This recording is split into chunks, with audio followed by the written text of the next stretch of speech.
What's up everyone, welcome back to another video. I'm Yusuf, and if you're just joining us, welcome. If you don't yet have yourself a copy of the PDF, you can grab it from the link in the description. So let's get straight into it.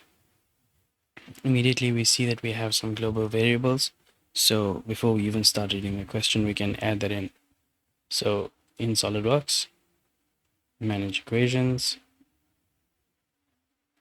global variables, we have global variable A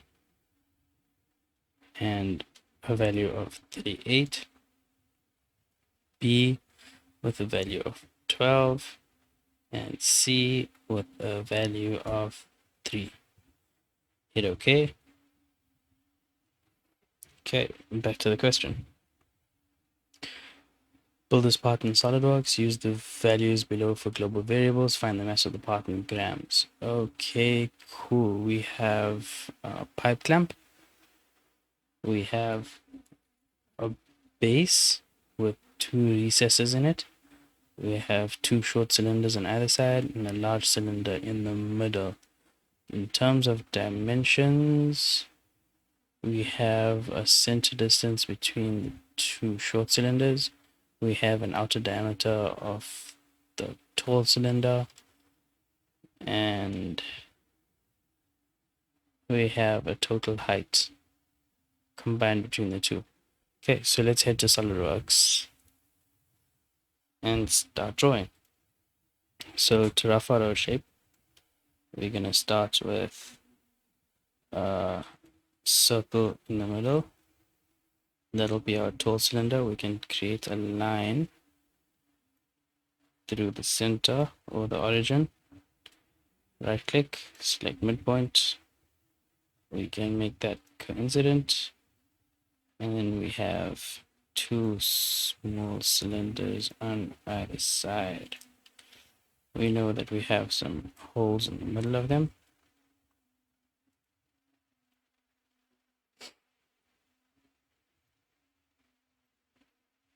And to equate them, these are going to be equal to each other, and these to each other. Okay, then we have a straight line that is tangent between the circles.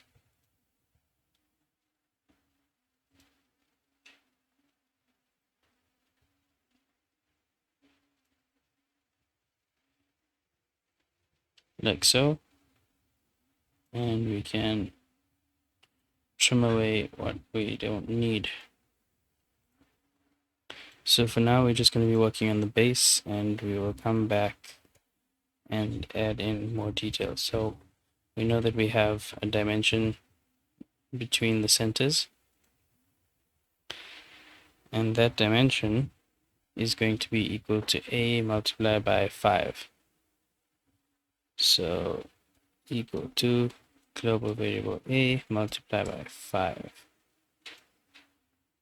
Okay, back to our PDF. We have an outer dimension of the large cylinder of A multiplied by 3, and of the little cylinders we have a dimension for the inner and an offset. Okay, so heading back to SolidWorks, we have a dimension for the outer. So in this case here, it's going to be the whole thing divided by 2. So we're going to say A multiplied by 3. Oh, my mistake. A multiplied by 3, and all that divided by 2. Okay, then we have we don't have an outer, we have an inner dimension, which is equal to global variable A multiplied by 3 divided by 2.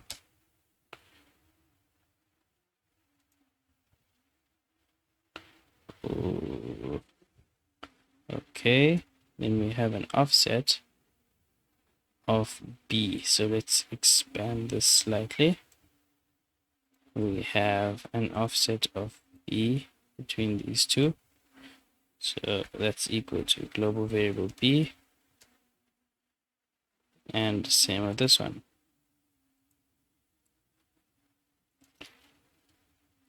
Equal to global variable B. Okay, so this is not looking right. So I'm assuming something went wrong in this section here. Okay, I see it. So our equation was incorrect. That's looking better. Okay, now looking at it, we can see that we have one line that is not constrained. We can constrain it. That's going to be tangent, and we are fully constrained. We can confirm this. Heading back over to our PDF, we can see that we have a height of 9 plus C for the overall thickness of our base. So let's extrude, and we're going to say this is equal to 9 plus global variable C.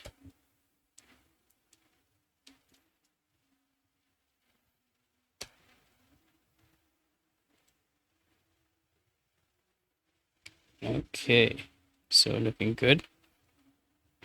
Next, we can add in our other cylinders.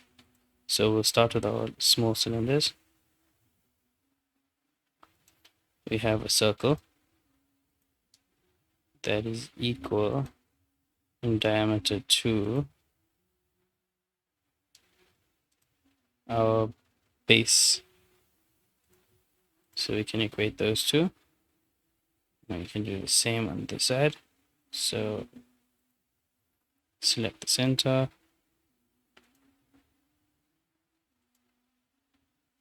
Set those equal to each other.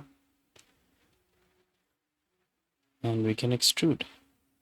So the height we should extrude to is 25. So I see that I did leave out the center holes, which we can add in now. And there's one other issue we need to correct. So we're gonna convert entities. We're gonna head back into our extrusion. And when we set this equal to 25, we set it equal to 25 from this surface. What we need to do is set it equal to 25 from this surface. So we can start our extrusion from there. So in this case, that would be fine, because once the bodies are merged, it's a solid part. The other way to do it would be to offset from the bottom surface, from this one, and change our extrusion so that it takes our dimension of 25 from the base, but only extrudes from the surface that we started sketching on. So we can confirm. Next, we are going to do our large cylinder. That's going to be equal to the outside curve, equal. This time we're going to convert entities and extrude. So the height of our cylinder, our large cylinder, is 38 millimeters from the top of the shorter cylinder. So again, we're going to use a similar concept. Offset from surface, 38 millimeters.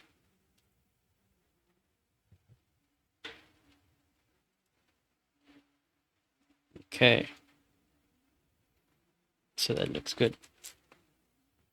And lastly, we have our little indentations in either side. So we can go ahead and create a sketch.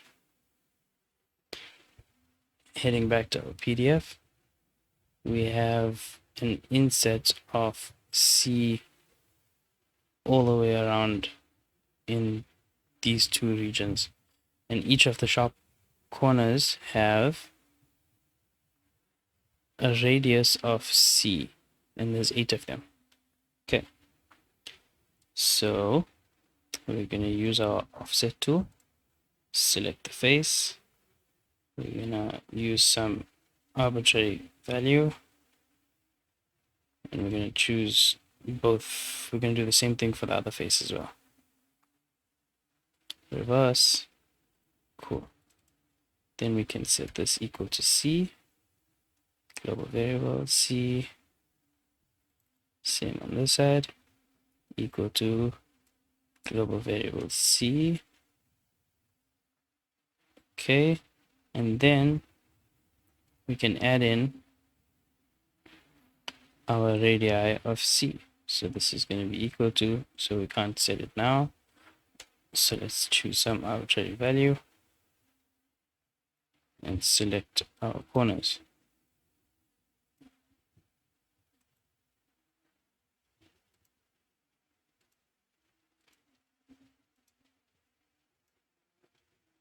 Okay, and update this to match our global variable of C.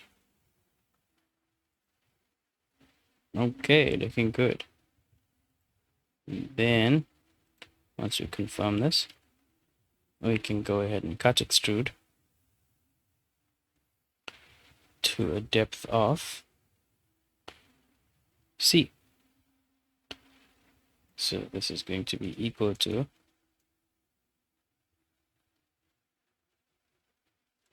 global variable C. And that's our body done. Heading back to our PDF, we have the material type as plastic, PB, density 970. So heading back to SolidWorks, right click, edit material. We can search for polybutadiene. Okay, that's exactly what we're looking for. Density is 970. Apply. We can close that. Cool. So lastly, we need to check our mass properties. We have a mass of 346.49. Let's confirm. 346.49. So we are within 1% of our answer. So if you got the same thing, well done. Let's move on to the next part, part B. Update the global variables using the values below and find the mass of the part in grams. So heading back over to SolidWorks, right click, manage equations. Our value for A is going to be 35. Our value for B is going to be 10. Our value for C is now going to be 2. Hit OK. Our model will update. And we can check our mass again. Our mass is now 267.5. Let's head back to our PDF. 267.5. Wow, we are out of it there. So if we were within 1% in part A, updating our variables to what they had showed us, there's no way it could have given us an incorrect answer that's this far out.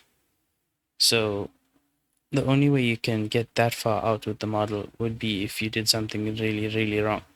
So in this case here, this answer is incorrect.